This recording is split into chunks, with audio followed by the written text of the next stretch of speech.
Sinabi ni Mami kay Kazuya na nagsinungaling siya tungkol sa pagkakaroon ng kasintahan. Nakatanggap siya ng mensahe mula sa kanyang kapatid at napagtanto, nasa bahay siya kasama ang kanyang mga kaibigan, kaya sinabi niya kay Kazuya na hindi sila makakapunta doon. Nakikita ito ni Kazuya bilang pagkakataon habang inanyayahan siya nito at nagpasya na anyayahan siya sa kanyang lugar. Nagulat si Mami at nagpanik si Kazuya, nagsimulang magpaliwanag na wala itong takot-takot at na siya ay sobrang sexy.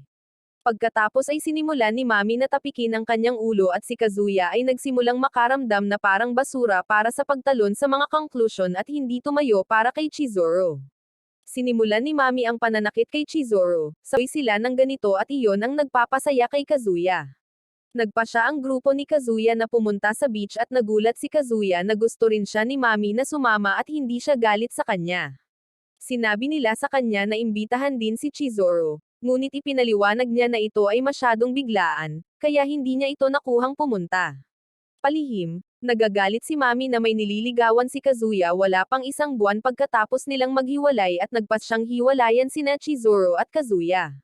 Pumunta siya at humingi ng paumanhin kay Kazuya para sa kanyang pag-uugali noong isang araw at nagkomento kung gaano karaming magagandang alaala ang mayroon sila para sa buwan na magkasama sila.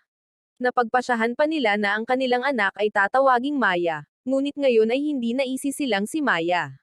Nagpasya si Kazuya na sabihin sa kanya ang totoo tungkol kay Chizuru. Grupo, nagpasya si Kazuya na huwag ihayag ito dahil magiging katatawanan niya ang kanyang mga kaibigan. Sa huli, siya ang kailangang bumili ng mga bagay mula sa tindahan at habang papunta siya, bumisita siya sa banyo upang linisin ang kanyang isip. Sa kanyang sorpresa, sinubukan ni Chizuru na pumasok at makita siya, hinailan niya siya papasok. Nang kinumpirma niya na sila ay kliyente at inuupahang kasintahan, ipinaliwanag niya na maaaring magkaroon siya ng pagkakataon na makipagbalikan kay Mami at ayaw niyang masaktan si Chizuru.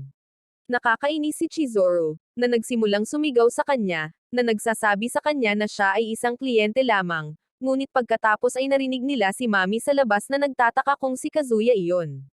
Lumabas siya, sinusubukang sabihin na nag-iisa siya, ngunit napagtanto ni Mami na nagsisinungaling siya. Habang sinusubukan niyang buksan, lumabas si Chizuru na nagpapanggap na, Mizuhara. Dumating din ang mga kaibigan ni Kazuya at nakita si Chizuru. Ipinaliwanag ni Kazuya na siya ay mula sa kanyang rehiyon at nagkaroon ng libreng oras at nagpasyang bisitahin siya sa beach. Humingi ng tawad si Mami kay Chizuru noong isang araw, ngunit lihim siyang nadidismaya sa kanyang pagpunta doon. Ang grupo ay bumalik sa beach at si Kazuya ay pumunta sa dagat, habang si Chizuru ay nananatili sa beach. Tinawag ni Mami si Kazuya sa likod ng ilang mga bato, ipinaliwanag na nawala niya ang kanyang pulse areas at hinihiling sa kanya na tulungan siyang hanapin ito, gayunpaman, hinalikan niya ito.